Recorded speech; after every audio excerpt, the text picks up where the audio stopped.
Well, okay. Welcome back, people.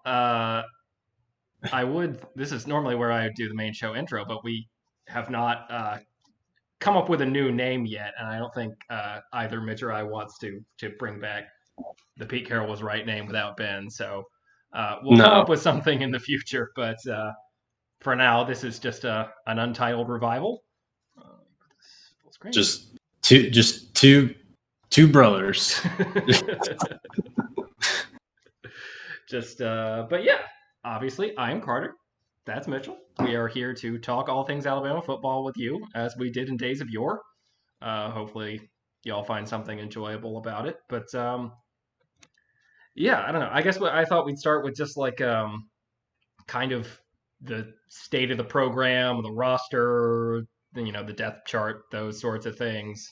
Um, and I guess we might as well get quarterback out of the way. I'm sure most of you are tired of talking about it or hearing about it. I feel like I am at this point, but um, I don't know. I'm in a weird place. Like, I like Mac a lot, and he really was legitimately good at times last year. At the same time, I think there are some like it's obvious he's not as good as Tua or not as good as we think Bryce is going to be someday. But it's just hard to weigh that with like because I don't know. You don't want to be just the like I want the next big thing, but Right. also I really feel like we're at a stage in college football. Like it's not that you can't win a championship with an AJ McCarron type quarterback. It's just that your margin of error is so small if you don't have one of these elite guys. Like Yeah. you're not in that stage anymore where Alabama has this like massive talent advantage on every other team in football. Like Georgia and Ohio State, by any measure, have base rosters that are basically as talented. Um, Clemson is at that kind of next tier, like they're like Georgia, Ohio State, and Alabama are all like 80% blue chip ratio, and then there's a big logjam of teams around the like 60 to 65% range. And if a team is in that range and either is elite at all the right spots, like Clemson is year in and year out, or just Yeah. happens to catch incandescent fire like LSU did last year, um, then they're right there with you, and you can't just expect to like have okay quarterbacking and trust the talent on the rest of your roster. Like you can get there, like Alabama did in 2016, Georgia did in 2017. But if the other team has one of those quarterbacks, then I don't know. It's going to get Yeah. tough. There have been quarterback situation like you talked about, like the era of college football where coaches are starting to be faced with this decision because guys are coming in like ready to play. These super talented guys are stepping in and seemingly ready from, their first season. Um, but I think it's some coaches have had easier decisions than others, right? Like I don't think it was a very tough decision for like Dabo to go Trevor Lawrence over Kelly Bryant. I mean, like I think we would have seen Trevor Right. Lawrence in 2017, or I'm getting Yeah. my Yeah. years. We would have seen Trevor Lawrence in that 2017 game if he had been on that roster as a high schooler, probably. Yeah. Like there was no threat, and so, but this is like this. I think the situation with Mac and Bryce is more akin to like the situation that Kirby was faced with Jake Fromm and Justin Fields, where you've got a guy that seemingly can execute at a pretty high level, and further like the passing game at a pretty high level, because that was kind of the difference between Jalen and Tua that made it kind of easy too. Is like Jalen's limitations in the passing game, like Tua could just like obviously pass way better. Yeah. So I mean, obviously, like you said, we don't really know exactly what we're getting with Bryce yet. We haven't seen him play a snap. The hype is, we're at expectation at this point. I haven't really kept up with the practice Yeah. reports probably as well as you have, but Like all reports are that he's doing really well. It's just like, it was probably written in pen that Matt was going to be the starter, but the Mac was going to be the starter once you had no spring practice, and then written in stone once Bryce missed a week of practice and the first scrimmage for undisclosed reasons, which you can figure out. But yeah, like those two situations. Well, did we think that was like COVID related? I never. Yeah. Like Okay. by all accounts, I think what I had heard. Well, I don't know. I don't know if it was a positive for him or a contact tracing thing. Perfect. I was assuming contact tracing because like if he had a positive, it would have been like 2 weeks, right? The funny thing is, I think it's actually shorter. I think the protocol for some reason is like 10 days for a positive and 14 for contact tracing. Hopefully that gets minimized given that Alabama is actually doing daily testing. But I mean, right now I'm just hoping that Mizzou has their shit together this week enough to not get the game canceled. But I don't know. It's Thursday night and we haven't heard anything. So I don't know. No news is good news at this point. But yeah, so the two, like you mentioned, two teams and two scenarios that really like are illustrative of this for me, and like because Clemson in 2017 is the perfect illustration of this, right? They went from generational quarterback before that to generational quarterback after that, and the one year they had just a pretty good quarterback, they were easily good enough to win their conference and get to the playoff, and then when they faced an elite defense in the playoff, they couldn't do anything. And so it's because like there was nothing else different about that Clemson roster than the 2016 or 2018 rosters. Like from a macro perspective, it was just like they had an elite quarterback in 2 of those years, and in the middle one they didn't, and that made the difference in whether they were a real contender or not. Because like obviously Alabama can get to the playoff with Mac at quarterback. I don't think anyone has any doubts about that.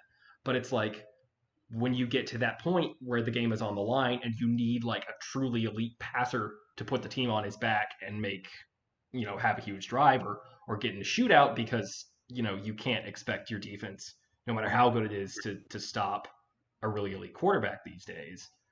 So that one is really illustrative to me. And then my like nightmare scenario for this happening is 2018 Georgia, because like I don't, as much as we like to rag on Kirby, like I am the first one to make the jokes about you give him any quarterback battle and he'll pick the wrong one.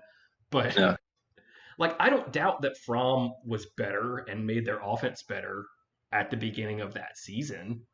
Right. But if you're looking at those two teams last year, like there's no one on earth that wouldn't have picked Justin Fields last year over Fromm. And Fromm's receiver situation was worse, and like Mac's not going to have that problem this year. But my nightmare is that like Mac is okay and good enough to hold off Bryce this year from just Bryce having the lack of experience and the lack of practice, and that Bryce gets frustrated and transfers, and you're left in this, and you watch him go to USC or whoever and become a generational quarterback. I don't like. I'm not seeing that as like the most likely scenario. I don't really know what it is, but I don't know. The obvious solution. Yeah, but I think the obvious solution is something I think I saw you talk about on Twitter. I talked about in 2017 with Tua after like the Vanderbilt game or something. It was like, we should be seeing this guy play every week. I mean, he doesn't need to split 50-50 with, Jalen at this point, but like, let's get him a drive or two and like just get him some experience. And like Alabama's playing, like they're, a 4 touchdown favorite roughly against Missouri. There's going to be a few games like that where they've got a 4 touchdown buffer roughly to work with, where it's not going to kill them if, in the worst case scenario, Bryce comes in and fumbles and they scoop and score or something. Like it's not going to like ruin their game. Yeah. And the upside of getting him experience and seeing what he can do and avoiding and just like letting him play so that he feels like he's valued is just like, I don't know. It just seems so obvious to me. The way that Saban has talked about like Bryce, did he talk about Tua that same way in 2017? Like, I honestly don't remember. I didn't remember either. I was hoping you Yeah, did. no, I don't. I did. It did really stand out to me that the one time besides the bowl game where Saban lets his coordinators out of the cage this year, like Sark was really, really, and Right. it's not surprising. Like Bryce is kind of his guy. Like that's the reason that Mm-hmm. they kind of got him. Was that connection going back to when Bryce was like an eighth grader when Sark was at USC? But yeah, Sark was really, really effusive about him, and yeah, my hope is that you can engineer a scenario that's kind of a fusion of the 2017 and 2018 scenarios that Alabama had. Like it'll be like 2017 in that you have this higher upside freshman who is the backup and who needs to play a lot because he's the backup and you need to get him those reps, but also because he's a really Mm-hmm. talented guy and you want him to you know feel like he's contributing. Uh, but then it can also be a little bit like 2018 where you can have sort of a more traditional like two quarterback system or like gadget quarterback type thing because the backup is the more mobile guy. Like we used to talk about this on PCWR that like it's weird to have a two quarterback system when the backup is the better passer. Um, but this and Bryce is not like a not a Jalen, not like a guy who's a run first guy, or that you like we have to use this guy's legs because he's so athletic. But like if you want to work him in before the game is out of hand, and hopefully Alabama's in a lot of situations where the game is out of hand, so they can give him reps and reps and reps, and particularly this year where you know he really could become the starter at any moment for reasons totally unconnected to Mac's performance. So I hope they get him as many snaps as possible, and that when they do that, it's in the actual offense. Like they need to do what they did with Tua in 2017 and let him throw the ball a bunch when he's in because he needs to be ready to play. And I think I also saw you mention this at some point. There's no reason to expect that he hasn't been able to pick up the offense or wouldn't be able to like get out there and read a defense too, because he was supposedly calling plays in high school. Yeah, like Like by all accounts, he's or like a making really, it what really was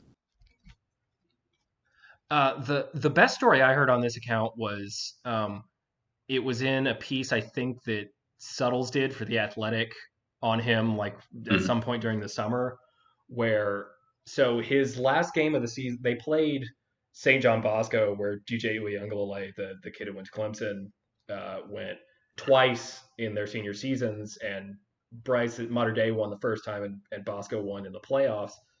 And apparently during that last game in the playoffs, they were Mater Dei was down, and Bryce had them like in the red zone, and Bosco was blitzing, and Bryce saw it and changed the protection at the line, and his right tackle like messed it up and like blocked down and let a free rusher come at him, and he fumbled, and they lost the game.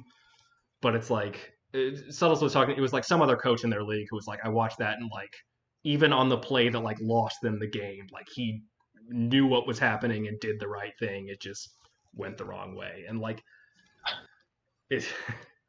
Like I don't know. I try not to get too hype about the kid because like especially with all the offseason that he missed that he should have had, like you expect him to be a little behind the curve, but like this is not this is not even like just a 5-star quarterback. Like uh I saw somewhere where someone went and like the quarterbacks who have ever been rated that highly by the composite are like Vince Young, this Quinn Ewers kid out of Dallas in the 2022 class, Trevor Lawrence, Justin Fields, and Bryce and DJ Uyunglele. Like that's it. Like yeah. and you can say like, oh yeah, he's a 5-star, but like he hasn't played a college snap yet. But like guys that are this highly rated, like pan out early 90% of the time. So yeah, like when we talk about wanting, I don't know, Bryce to get action and seeing him as the higher upside guy, and maybe even thinking that Alabama, him taking over and as early as possible is maybe the best shot at winning a championship. like yeah, that involves some projection, but like this is not just some regular highly touted quarterback. Like this guy is really on another level in terms of how he was rated as a prospect. Yeah, and I mean, what makes it tough is like, I mean, I was kind of not quite in Mac's corner going into the Auburn game. I remember like texting you guys saying that I wanted to see Talia like getting some Yeah. snaps and I feel like I've kind of done a little bit of a 180 on him. Like I was like really impressed by like his Auburn and Michigan game. Like obviously the production was like really productive. But I thought he made some like really good throws too, like Yeah. with some anticipation and touch, and He's got a they'll really be good nice either deep way. ball. Yeah, and he's kind of like he doesn't. He's got like he's okay in the pocket. It's kind of awkward, like his movement in the pocket. It's not as like smooth as like a guy like Tua would move, Yeah. but it's like effective. Like Yeah. he can step up in the pocket and avoid the rush and throw off the wrong foot, kind of. But Yeah, he's kind of stiff, which is, yeah, maybe he's never going to be that guy like the Rodgers or Mahomes type who's like running out of the effortless. pocket and like like your upper body is totally disconnected from your hips and you just whip the ball 60 yards down the field. Which, like, if you watch Bryce's high school highlights, he is that guy, except he's like 5'9".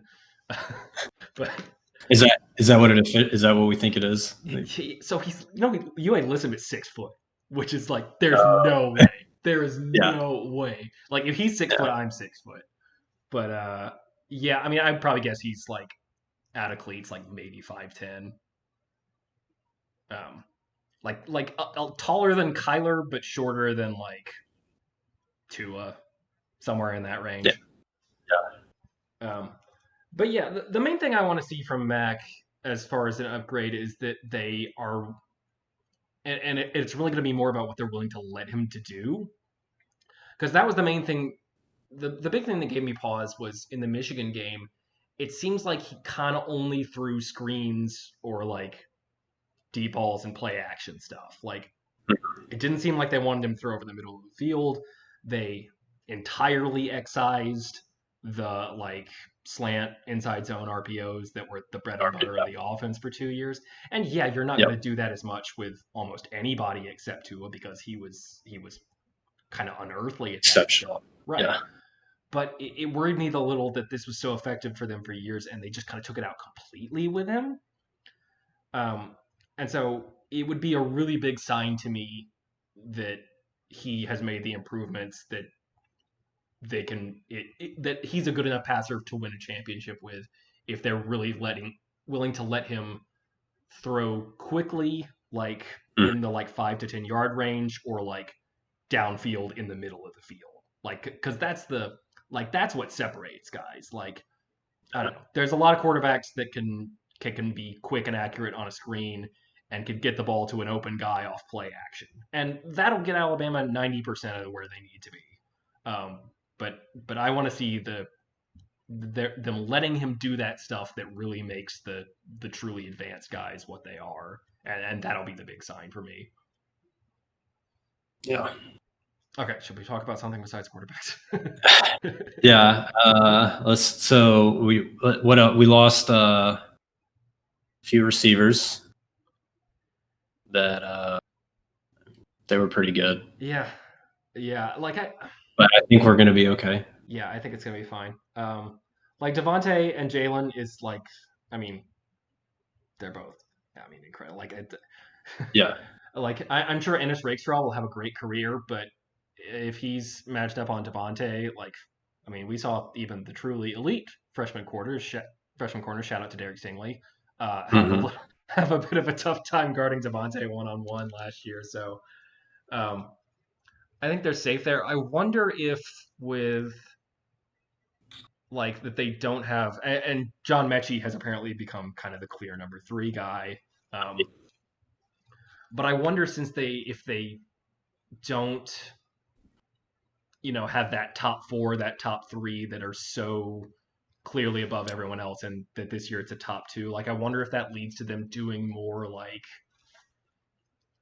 doing more 12 personnel and kind of because I don't know, because they kind of have a logjam at tight end, and I don't know, we don't know how good any of those tight ends are, but I don't know, you can be a little more schematically diverse maybe, um, but because I don't know, I don't know, it was frustrating at times last year because I saw some where someone had tracked it that they actually only went 10 personnel on like I can't even remember the number, but it was a distressingly small number of plays last year, which Yeah. was silly because it's like you have these four incredible receivers and all of your tight ends are incredibly mediocre. Like, why are you taking one of these guys off the field for a tight end? Especially when over in Baton Rouge, like Joe Burrow was having the greatest season of all time by having 5-man protections with 5 guys in the pattern every single play.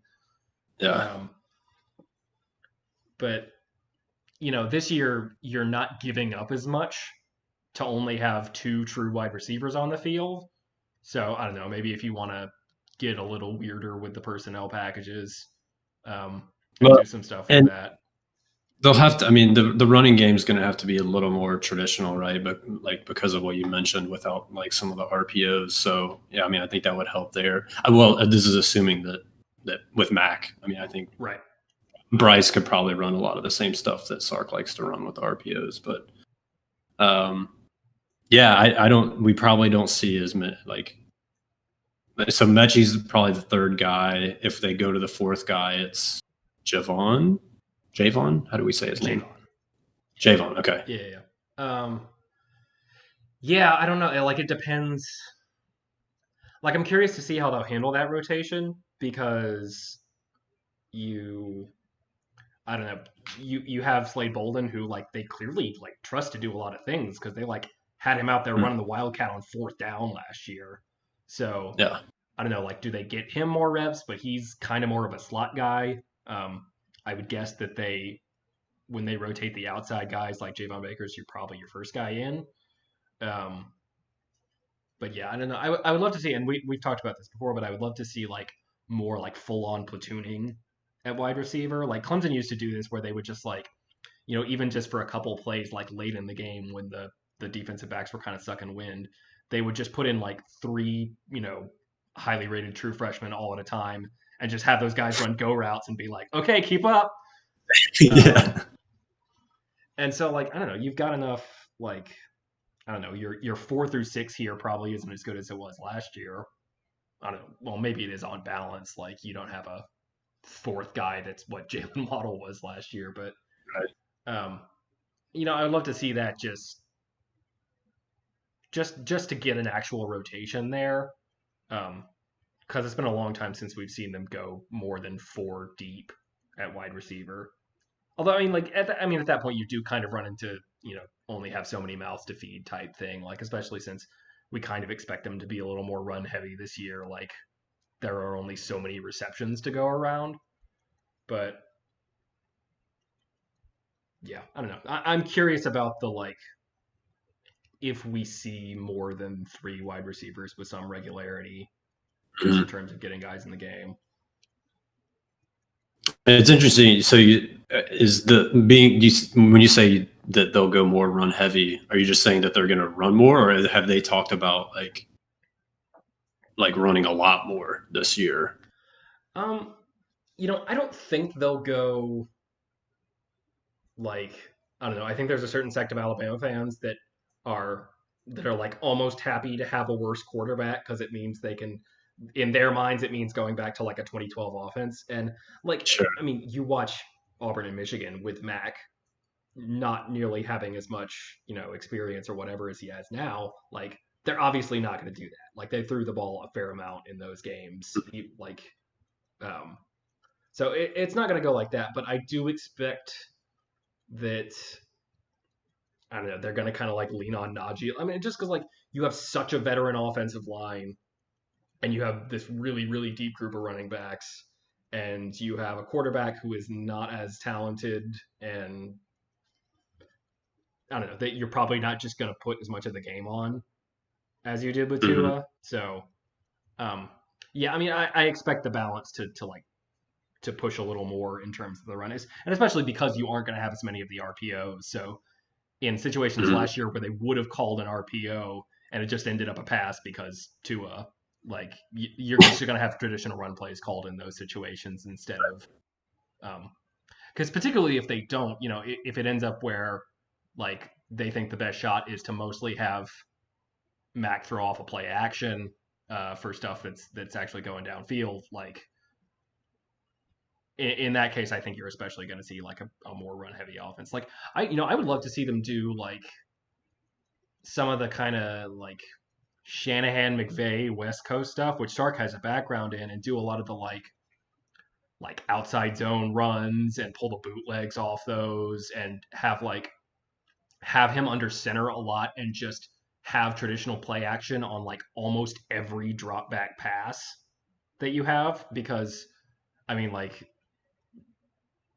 I know you've seen this, but like plenty of people have done the research. I think Ben Baldwin in particular, but like there is no correlation between how well you run or how much you run and how effective play action is. It's just more effective, period. Like there is no Yeah. reason to basically to not have play action on every single under center drop back pass. Like it's Right. so Yeah. I would love There, to there, go ahead. sorry, I was gonna say there's like no evidence that you need. There's no quote establishing the run that needs to happen before Right. play action is any more effective. You can look. There's like you can do it with traditional play-by-play data, or you can look at it with the tracking data. Like the linebackers still are slow to react. Like they'll take a step or two forward. Like yeah, Right. it's Because I mean, which if you think about it, just makes sense. Like the linebackers are reading their keys to do this. Like, and it's a split second thing where they're just like you just are catching them like a little bit out of position. They're not going through this whole mental process in their head where they're saying like, "Oh, they've run it a lot, so like this might be another run." Like it's not. It doesn't work that way in the moment.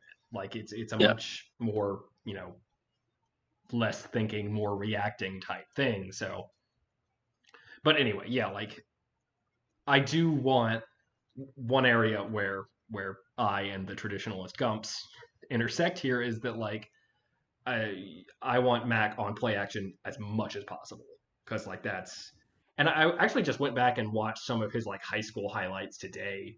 Um, they had him under center a lot when he was at what, the Bowl School, I think is the name of it, in Jacksonville. They ran this kind of like, I think it was like a wing T type thing where they would have him under center with two running backs, like side by side, like one directly behind him and one offset. Um, Yeah. so he actually has a lot more experience dropping back from under center, going back to high school than most quarterbacks do these days. So I would expect to see a lot more of that this year with him as the quarterback, which makes perfect sense. Yeah, I think when you said McVay, it kind of clicked with me. I like the way that McVay kind of helps. I mean, Goff is not some like otherworldly quarterback, but if you help him, he can make some plays for you, Right. which I kind of imagine is how Mac is. Yeah, and So yeah, it'll be Sark can't like tell Mac what to read on every single play the way McVay apparently just operates golf like a puppet. But if you get him on those bootlegs off play action and you give him half field reads, like that's you can generate more of a like intermediate passing game that way, uh, without having to have the guy be just this incredibly instinctual anticipatory passer the way a guy like Tua is. And that has if you run those kind of plays like that transfers well even if you have Bryce in the game, because like especially because he's more mobile, then you can do some stuff off of that works well. So that if there's a little bit more of that influence, I think that would work really well this year.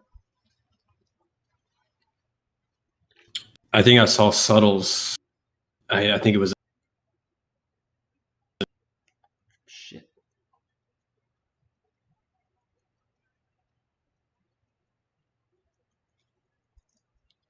Sorry, I forgot that Discord is not necessarily a great platform for this, because whenever I'm on Discord, it just decides to stop, like, I don't know, every like 45 minutes or so. It just like cuts Oh, out for a weird. second and then comes back. So yeah, we might have that happen 1 or 2 more times tonight. Okay. Maybe we'll do a Skype Uh, call next time. If I don't know, this might be in podcast format going forward, but that would involve finding a host. So I don't really know what we're gonna. We'll make decisions on that in the future. But for now, on a short time frame, we decided to go with the live version. But much like the schedules of college football these days, we'll just kind of take it on a week to week. yeah, No, I was going to all say, on the I fly. think I saw Suttle's talking about that he expects like, I guess Sanders the third in the rotation at running back that Yeah, that he would get a fair amount of carries this week. yeah. I mean, that That wouldn't like. I mean, he was apparently pushing for like second in the rotation last year as a true freshman before he had the foot injury. So, um, yeah. I mean, I expect him to go pretty. And I was surprised because like the really the buzz in camp with running backs was that of the freshman Roydell Williams was the one that was really standing out, but it was Mhm. Jace McClellan that got the or in the third spot next to Sanders. But I think a lot of the like looking at that depth chart, I think a lot of the non-starters or a lot of the ors, there was a lot of Saban throwing a bone to older guys there. Like you got an or with Dickerson and Owens at center, but you tellingly did Mhm. not get an or with Dickerson and Ekiyor at right guard. Like I think Owens is very clearly the backup center and the backup left tackle, and he kind of got that or is like a you know a nod to the redshirt senior. I think it's the same thing with like you got the double or at defensive end with Barmore and a Boygby and Phil Mathis. And I don't think Phil Mathis is as high in the rotation as those guys. Like he's gonna Mhm. play a lot. Like they'll play him inside and out. Um, like he's very solidly in that. It's gonna be like a minimum 6-man rotation to defensive line, but Yeah.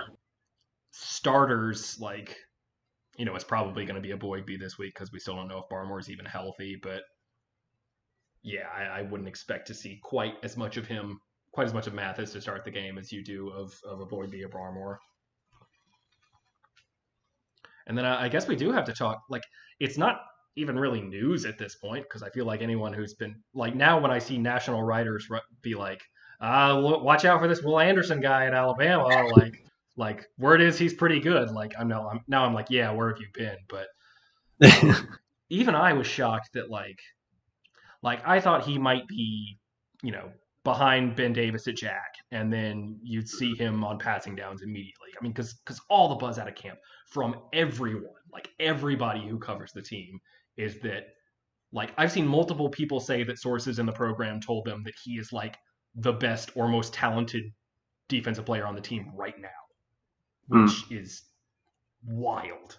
And even if that's hyperbolic, like I don't think I've ever seen like I wasn't as like deep in like Bama internet as I am now in 2008, but like Julio, I think is the only comparison here in terms of a true freshman getting this kind of hype. Like it's unreal. So like and even then, I was surprised to see that like Will Anderson just listed as the sole starting Right. The Jack no war. linebacker. Like that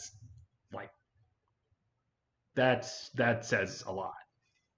Yeah, I'm trying to think of guys that had anywhere near this kind of hype this early on that didn't pan. Like I think Minka kind of stepped in right. I think we knew he was going to be pretty good right Yeah. away. Uh, But even Minka, I'm sure. it was like, oh, this 5-star freshman came in the fall and like won the starting job. Like, wow, like pretty. Yeah, It was like the way we're talking about Malachi Moore and Brian Branch right now. It was like, wow, freshman really impressive, won a yeah, starting job, good for them. Will Anderson, it's like I don't know, we're getting like second coming of Derek Thomas type things here, and yeah. like it's really unbelievable to see this level of hype, and not just like not even like it is with Bryce, where it's like people like me saying, this guy could be really good. Like we need to get him so many. Like this is coming from within it's coming from inside the house. Like it's I've never seen anything like this in terms of the hype that's coming out of the program for this kid. It's really unreal, and especially at a position like, yeah, where they have to replace some talent, and the guys they have on the roster are totally unproven, even the upperclassmen. But Mhm. Saban has never, like, Chris Allen got a little bit of time in 2017 when everybody was hurt, and then Denzel Duvall in like 2012 was in the rotation, but a freshman never played outside linebacker. It's one of the Yeah. few positions, uh, like pretty much everywhere else on this team, we have seen over the course of his tenure, if a freshman is good enough, they'll win a job right away. Hmm. Uh, Yeah, we've Stride thought about that. we've never seen a guy come in and just do that at outside linebacker before. So just the combination of hype and it being at that position is kind of shocking. And I am going to give myself a little bit of credit here because I like wrote like a blog post on Medium one day, like a year or like December of last year, just I don't know, because it was in my brain and it wouldn't get out, like projecting the starting lineup for this year. And I Hmm. was looking at the outside linebackers and I was like, okay, they might need a freshman to step in, but Saban almost never plays freshmen. So like who are the candidates here? And I was like, well, it's probably not Braswell or Robinson because they weigh like 215 pounds, and you're not going to play outside linebacker in the SEC at that weight, not for Saban anyway. Um, Yeah. and then Sanders is a little bigger, and obviously he's doing well. But I was like, how much of he? Because he played like 8 positions in high school. Like he played like quarterback and tight end and defensive end and inside linebacker and like all this crap. And I was like, I wasn't sure where he was going to be from like a technical standpoint. So Hmm. even though at the time Anderson was actually the lowest rated of the four, he ended up being number 5 in 247's ratings, and I think a composite 5-star. Look after he just like annihilated everyone at the All American Bowl. But I Yeah. was like, well, Will Anderson is like has the weight already and has played this position full time, so I don't know if there is a contributor, it'll be that guy. And then ended up being wildly beyond that, at least as far as we can tell, sitting 2 days out from the opener. But yeah, I don't know that there's a whole lot original for us to say that hasn't been discussed at this point, but Hmm. it's really I'm still kind of blown away by just the level of Yeah. hype that we're seeing. I'm hoping. Yeah, I'm trying to not get like my expectations too high, but it's like hard not to. It just like we've not seen anything not from a defensive guy like this. Yeah, like I would I like to. get. It feels like we could finally get that because for so long I felt like Alabama had these great teams, but under Saban, but they never produced like the truly great quarterback, the guy that was getting drafted in the top 10 and stuff like that. And then Tua.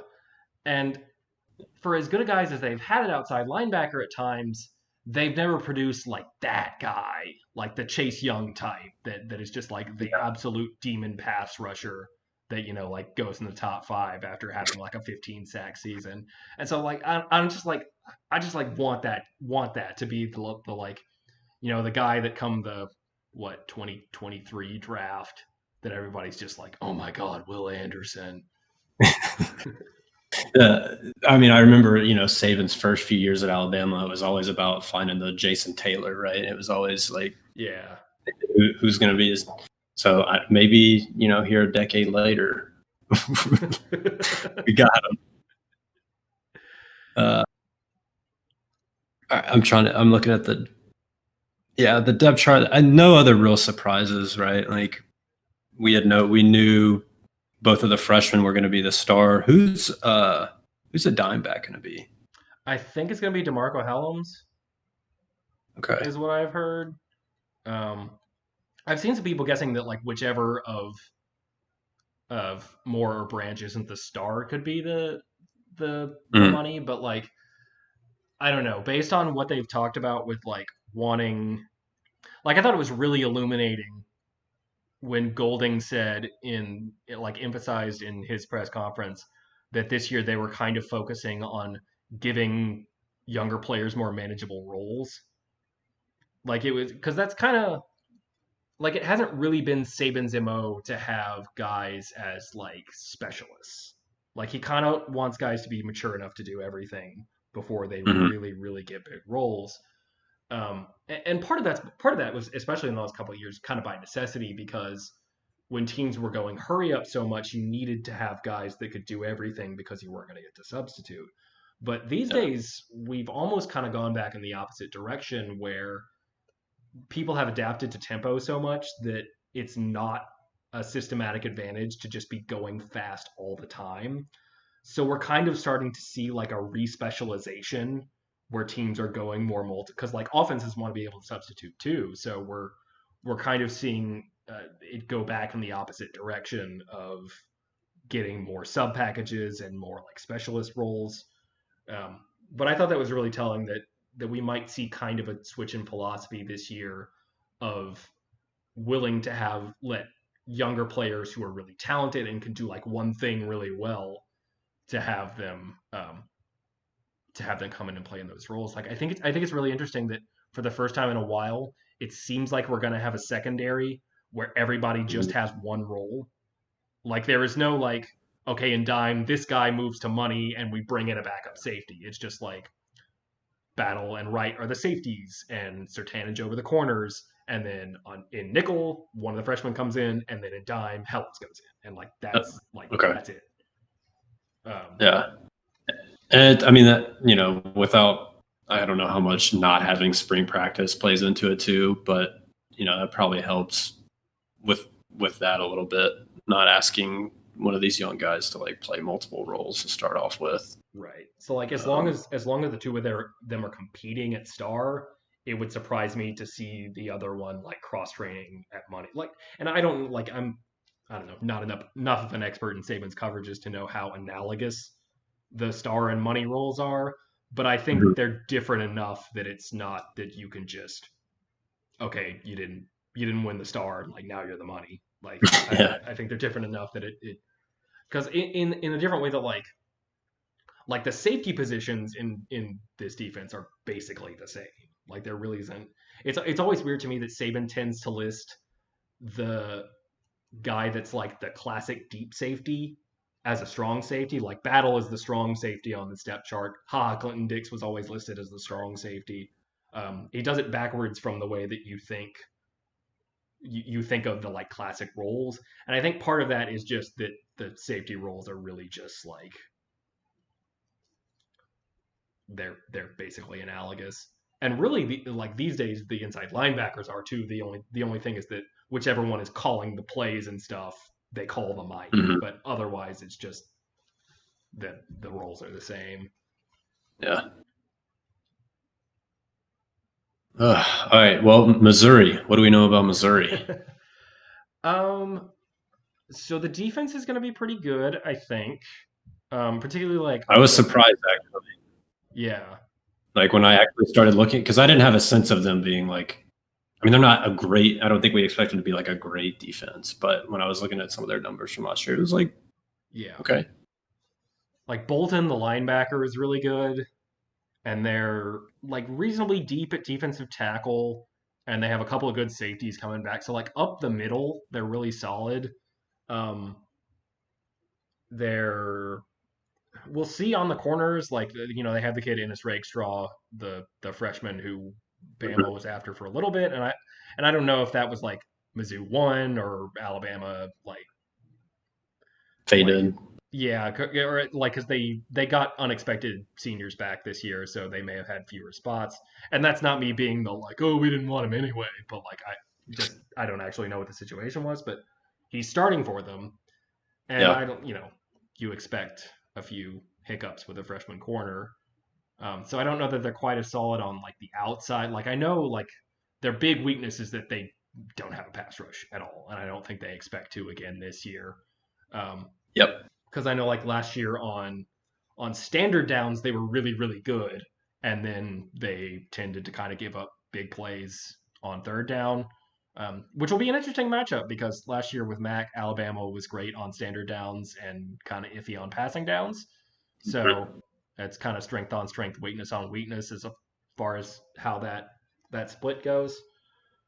Um, on offense, I actually kind of like their skill players. Like they have two really good running backs, like Roundtree especially, and then they don't get much back at receiver, but they have two grad transfers.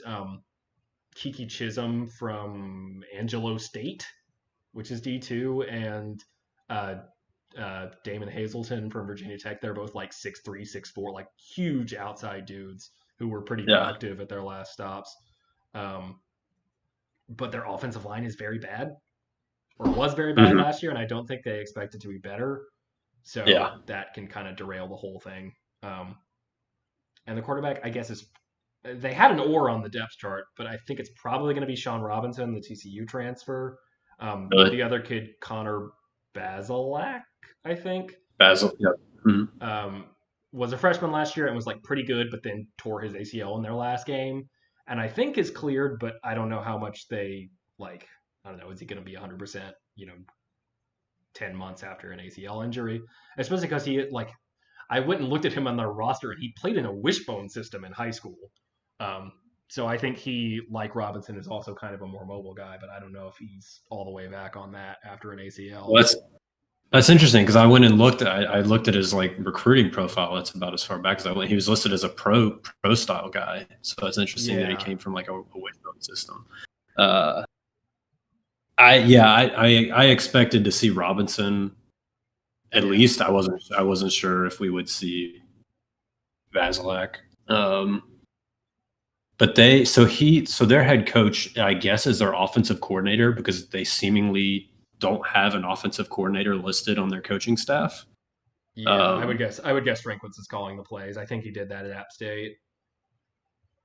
okay, yeah, and so they were. This is his first year in Missouri, right? He was just at App State last Yeah, year, and App State was pretty good last year, but yeah, probably coasting a little bit off of Satterfield. yeah. The Um, players were very good, and like they're I don't know. It's early, but like they just got beat by Marshall, who lost their starting quarterback in the middle of the summer, and the new guy looks pretty good, but like I don't know, it's a big drop from where they were last, like beating both South and North Carolina last year, to mhm. losing to a CUSA team, which I can say is a graduate of a CUSA school. Uh, but like I don't know, Drinkwitz is he's a Malzahn guy, like literally worked with Malzahn Yeah, going back to the what was it Springdale, I think, in Arkansas when he was a high school coach, um, yeah, and does like philosophically a lot of the same stuff. It's like up tempo, downhill spread running game, with a fair amount of like they'll like stat guys weird in the backfield where you'll have like an H and then like a running back directly behind him and stuff like that, and they'll have kind of a lot of eye candy on those running plays, and then like he's not, I think, quite as dependent on having like a really mobile quarterback for his best offenses the way Malzahn is. But I mean, like they had a Zach Thomas, the quarterback last year was pretty good, and I expect them to run the quarterback a little bit this year. But no, it's not going to be like a Nick Marshall, Auburn type of thing. right. Um, if I were them, I don't know how much like I don't know. I think my game plan would be to get the ball out quick, have a lot of eye candy before the snap, and try to catch Alabama's like revamped secondary in a bust or something like that. Because I don't know how much with their offensive line as rough as it is. I don't think I would be expecting to get much traction in the run game Hmm. versus the defensive front for Alabama. I mean, I expect Alabama's defensive front to be very, very good. We didn't really talk about that much with the roster, but I think they're finally going to be deep again at defensive line, which is really, really nice. And that kind of, mitigates some of the inexperience at outside linebacker. And then, I mean, like, as long as Dylan is fully healthy, like, the inside linebacker should be fantastic. So, if I were Mizzou, I wouldn't be expecting to get much traction in the running game. Like, I'd be, and then I don't know that I would be dropping back a whole lot and giving Will Anderson and Christian Barmore time to get to the quarterback through my turnstile offensive tackles. Uh, Yeah, I mean, they're not like the. I don't know. Drinkwitz is a good offensive coordinator. I don't think they have the personnel to score much on Alabama. If they do, it'll be from like Job or the freshman star. Like, I wouldn't be surprised to see them score in the like 14 to 17 range, just off a couple of big plays from guys just having understandable mental errors in their first game in Yeah. this extremely weird season. But Yeah. like, I don't know, not an actual threat offensively. Yeah. I mean, and like, he's been a part of good offenses, like two touchdowns, he's reasonable. That's where Vegas has it at. I think so. They, defensively, I think they, like you said, they were pretty good on first down. The one area that I saw that was what I saw. Like they were third in the nation on like first downs per rush or something. So they at least make you earn it. But I don't think it's anything that should really test. Well, I mean, maybe it's a test, but nothing that Alabama should be fearing. Yeah.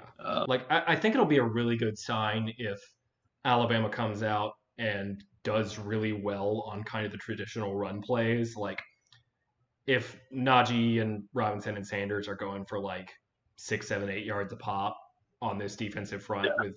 with pretty good tackles and as good a linebackers as they have, if they're just running all over those guys, like I think that's a really, really good sign going forward. Like I wouldn't be surprised to see Alabama come out and be a little glitchy and Mizzou be good enough that this one is kind of like, I don't know, like 14-6 at halftime or something like Yeah. that. But like there's no actual doubt here.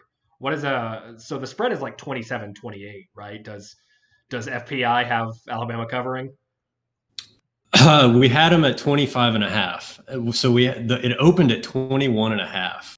And I was like, yes, we're back in Bama.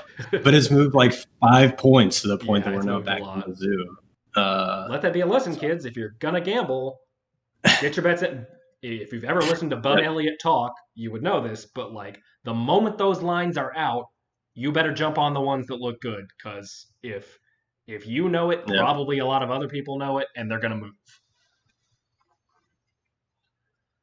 Yeah, and I think the over under was like 56 or something, so roughly like a 42 to 14ish, thereabout. Yes. Which I think tracks. What was I gonna say about?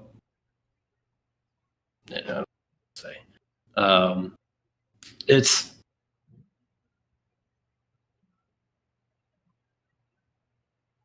I was gonna say something about what were we talking about before? My computer just crashed. That's why I'm very distracted. I'm kind of worried that it just fried. Fun. Yeah, it's only my work computer. Okay.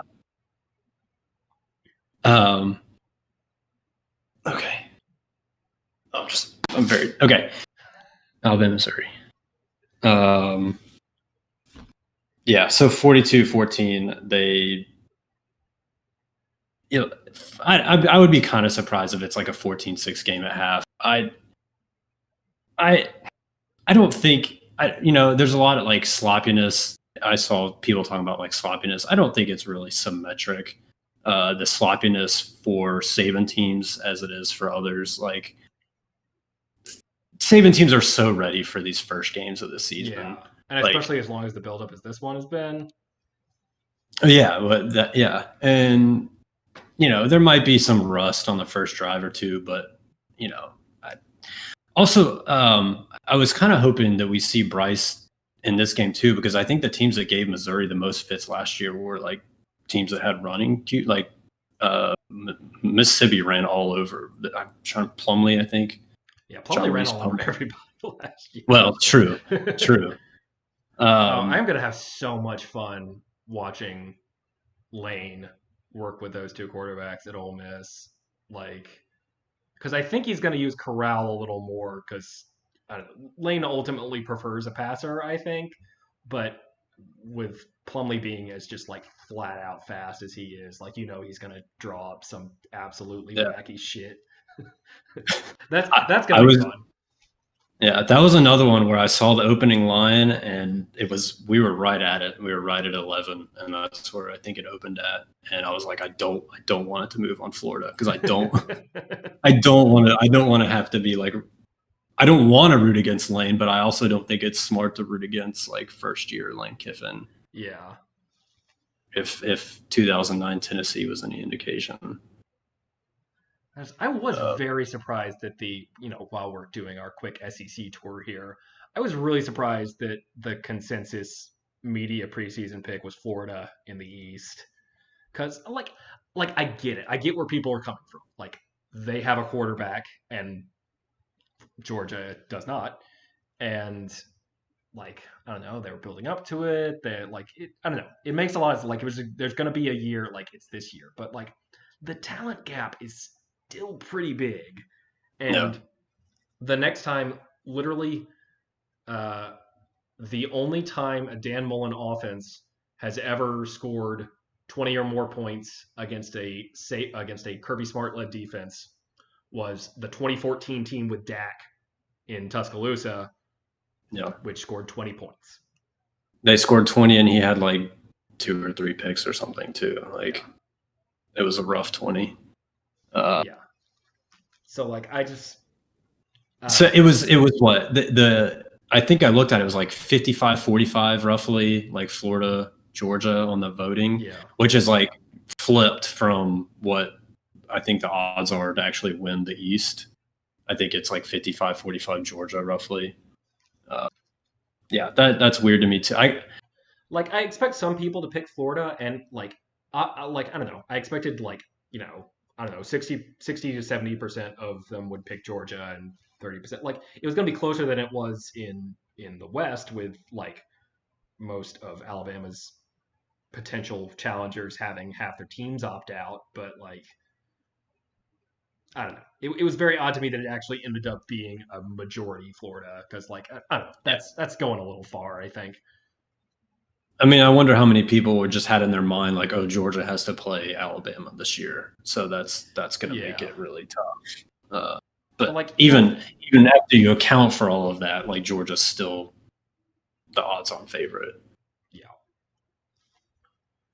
unless Kirby trips over himself and gets beat by Will Muschamp again. That won't help. No.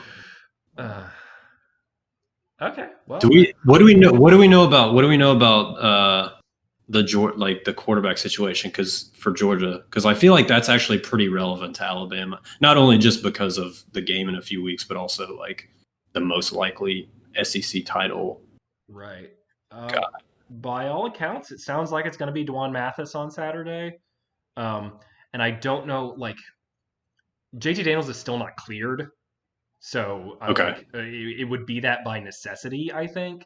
But there's gotcha. also been talk that that Mathis has just been. I don't know. It's hard because whenever you hear like the chatter filtering out of like Georgia fans and message boards and stuff, like I don't know, they are not a fatalist fan base, which is very odd considering their history. Like they're the type that like the buzz you're always going to hear is like, oh, that they were revving up Jamie Newman's Heisman campaign before the season. So, um, but the That was word, always so weird to me. yeah, I saw him like they played at Rice last year, and like Hmm. he's good. Like, but I don't know. There was a lot of he had Sage Surratt and I can't remember the others. Scotty Washington. He had these two like 6'4" NFL receivers, and there was a whole lot of like I don't know. Their offense was basically like running that zone read that they do where the mesh lasts for like 3 full seconds, and then he would chuck it downfield to like do a jump ball to Washington or Surratt, and then like both of them were out towards the end. Like when they played Clemson, both of those receivers were out, and they just Yeah, were they did nothing. They got absolutely nothing. Like when he didn't have those guys, it was a complete difference in the offense. So like I don't know. I don't think he's bad. Like PFF was like yeah. in love with him. He was like their highest graded quarterback last season, which like I don't know. I'm not a PFF hater, so like I don't know. You figure there's got to be something there if they're that into him, but that seemed a little outlandish to me. But anyway, the word was that even without Daniels, like even if you were cleared, that Mathis had been better in the last couple scrimmages. Mm-hmm. But I do think this kind of plays well for Alabama because Mathis is like, I think at this stage more of a runner than a passer, and Okay. like it's usually a good thing for Alabama if like it's a bad thing if the guy can do both really well, but like a guy who's not much of a passer usually isn't like that's not something they're going to worry about a whole ton. Right. Like he'll mesh a little bit more, I think, with the stuff they were supposedly going to, if they were doing some of the less spread stuff that Monken did when he was at Southern Miss and stuff, and kind of fusing that with the stuff that Newman had run at Wake Forest. If that's what you had been practicing for, Mathis is a better fit than that than JT Daniels does. So it probably works out well for them in that sense. But I don't know if I had to pick one of the two as like this guy being the choice works out better for Alabama, like I think you probably go with Mathis here. So I don't know. We'll see. We're probably not going to learn a lot from them on Saturday because they play Arkansas. But yeah, that situation is going to be of extreme interest to us for the first 3 weeks up until that game. Yeah. Do you have a feeling one way or the other on the Bama line?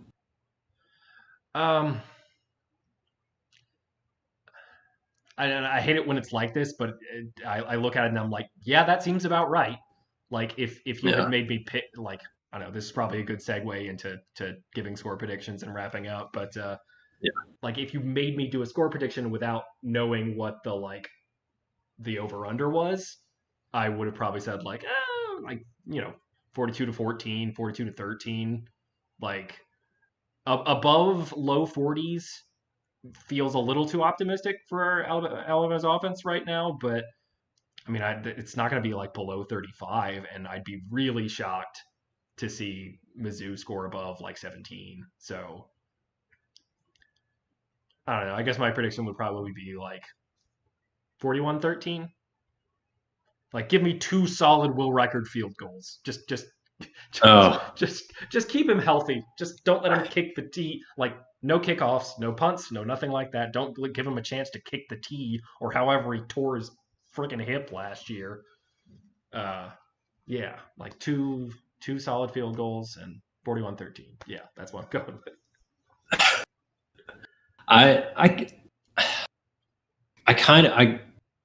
It's hard to, because I got to pick against what I built this year. So we had it at 25.5 roughly. The line, I think last I saw, was 27.5. I kind of like Missouri to cover. I think I'm gonna go. I think I'm in like the 40 to like 42-20 kind of range. Okay. I don't know. I mean, it's always with these games, like they're probably up late, right? They're probably up like 35-13 late, right? And the second string's in, and there's some garbage time touchdowns and stuff in there. So yeah, I think I'm in like I'm gonna go 42-20. Okay. Yeah, that does not feel outside the realm of possibility to me. So because like they, for a team that's like not even really set on their quarterback situation supposedly yet either, like I don't know, I feel like they might be trying to still get some reps in for their guys. Yeah, like they're probably not going to go into the tank when the game's it's going to be like Jimbo in Tuscaloosa a couple years back when they're down like 30 points with 30 seconds left and he's taking timeouts to take shots at the end. He's hurry up and I could see Drinkwitz pulling that too. Yeah, he looks like a nerd. I saw him for the first time. I was like, wait, that's the coach? That's the perfect level of derision. He's like the most football coach looking football coach I've ever seen. Yeah, the guy for me like that was always who was it that used to be the Vikings head coach? And he just looked like you had plucked an accountant out of like middle management at the most like office space ass company in real life. Like you just summoned him. Brad Childress, I think. Oh, okay, yeah. Like it's just I like forgot. you're not a football coach. Like you should be putting together an expense report right now. Like this is fake. I don't believe This, it. that Brad Childress is how do you say his last name? Drinkowitz. Drinkwitz, yeah. Drinkwitz. That's Brad Childress is him in 20 years or something. I don't know. Yeah, well, yeah. Once he loses the hair, like that's him. Yeah. Yeah. Well, all right. All right. That was On that was week one. Yeah. We should be at this again next week and hopefully consistently throughout the season. It was good to get back in the saddle. We hope y'all enjoyed that as much as we did. And roll Tide. Roll Tide. And now we will awkwardly sit here while I go and end the